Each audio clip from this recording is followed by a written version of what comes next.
yang memakmurkan masjid-masjidnya Allah, memakmurkan rumah-rumahnya Allah hanyalah orang-orang yang beriman, orang-orang yang beriman kepada Allah dan beriman kepada hari akhirnya.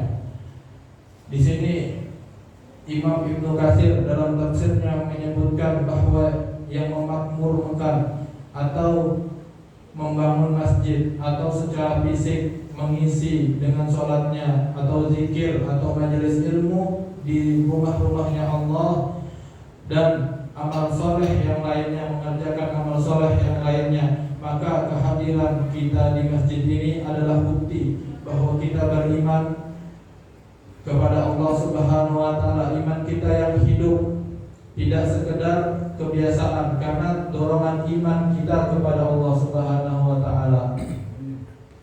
Karena yang lainnya juga, dan waktu subuh ini waktu yang sangat berat. Kata Nabi sallallahu alaihi wasallam, asqalus salati 'alal munafiqina salatul isya wa salatul fajri walau ya'lamuna ma fihima la'atuhuma walau habwan. Yang artinya Rasulullah sallallahu alaihi wasallam bersabda, salat yang paling berat adalah salat bagi orang munafik, adalah salatnya salat isya dan salat subuh. Seandainya mereka tahu keutamaannya, mereka pasti datang dengan merangkak. Hadis riwayat muttafaqun alaih. Di sini Nabi Muhammad SAW menjelaskan bahwasannya ini menunjukkan bahwa salat subuh dan salat isya itu adalah salat yang berat karena ada rasa malas, di mana orang-orang yang lainnya terlelap, di mana orang-orang yang lainnya sedang lalai, di mana waktu ini waktu yang adem-ademnya, nikmat-nikmatnya buat tidur, buat istirahat. Tapi kita luangkan waktu kita untuk hadir, untuk bisa beribadah kepada Allah Subhanahu wa taala. Ini adalah nikmat yang besar. Maka siapa yang datang ini dia jauh, kata Nabi SAW, jadi akan dijauhkan dari sifat-sifat orang munafik. Karena apa? Karena orang munafik itu tidak sesuai apa yang dikatakannya dan apa yang dilakukannya. Dan banyak fadilah-fadilah kita datang ke masjid, fadilah-fadilah kita menghidupkan waktu subuh ini. Dan salah satunya adalah kata Nabi sallallahu alaihi wasallam, basyiril masya'ina fil zulmi ilal masajid bin nuri taman yaumal qiyamah. Jadi kata Nabi sallallahu alaihi wasallam, berilah kabar gembira, berilah kabar baik. Ini dari Allah Subhanahu wa taala. Apa itu? Orang-orang yang jalan di waktu gelap, di waktu fajar untuk ke masjid. Apa yang akan diberikan Allah Subhanahu wa taala?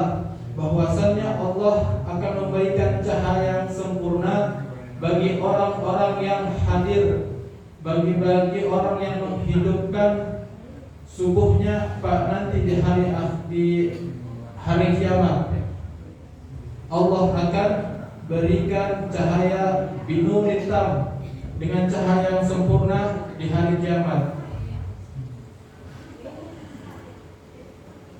Cahaya yang sempurna. Jadi nanti Allah akan berikan kita di padang mahsyarnya, di siratal mustaqimnya, hingga berbeda dengan orang-orang yang tidak sholat berjamaah subuh dan menghidupkan waktu subuh hingga waktu fajar.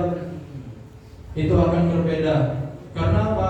Karena hadis Nabi SAW juga menambahkan, Raka'atul fajri khairun minad dunya wa ma fiha. 2 rakaat sebelum fajar lebih baik daripada dunia dan seisinya. Imam Nawawi rahimahullah taala dalam syarahnya menjelaskan keutamaan ini karena sunnah fajar, karena salat sunnah sebelum fajar adalah ibadah yang tidak pernah ditinggalkan Nabi sallallahu alaihi wasallam. Bahkan dalam safar dan menunjukkan pentingnya memulai subuh dengan ketundukan dan khusus. Jadi Nabi SAW banyak hadis, banyak keutamaan daripada kita hadirnya, kita menghidupkan waktu subuh ini. Yang selanjutnya adalah man shalla bardaini dakhalal jannah. Barang siapa yang sholat dua waktu dingin, itu waktu subuh dan waktu isya, ada Nabi yang menyebutkan itu waktu asar, maka ia akan masuk surga. Maka ini adalah amalan ibadah. Kita datang ke masjid, datang ke rumah-rumahnya Allah untuk beribadah. Dan utamanya sekarang kita apa? Kita menuntut ilmu, beribadah kepada Allah Subhanahu wa taala. Itu adalah amalan-amalan yang banyak pahalanya, dan insya Allah Allah akan mudahkan segala urusan-urusan kita dunia dan akhirat. Dan salat jamaah, datangnya kita yang salat jamaah di masjid itu ada lebih baik dari utama 20 derajat daripada salat kita di rumah. Karena Nabi SAW bersabda, salat berjamaah lebih utama daripada salat sendirian di rumah atau di pasar, dengan kelebihan 27 derajat. Di sini ulama menjelaskan bahwasannya orang yang ke masjid itu akan lebih mulia. Karena apa? Karena di dalam masjid kita ada niat silaturahmi, kita menghidupkan rumahnya Allah, dan banyak hal-hal yang bisa kita lakukan untuk menghidupkan, untuk beribadah dan berjamaah jauh dari tidak diterimanya salat. Karena apa? Karena dilakukan secara berjamaah, jauh dengan kalau sendiri. Karena sendiri takutnya kita dalam keadaan lalai, dalam keadaan lupa. Itu kemungkinan salatnya kemana-mana, pikirannya kemana-mana. Kalau berjamaah di antara kita, misalnya kita di dalam keadaan lalai dan jamaah lainnya dalam keadaan khusyuk, Allah akan menghitung, mengikutkan kita bersama jamaah yang khusyuk dalam salatnya. Dan itu dihitung sebagai kemuliaannya orang yang suka berjamaah.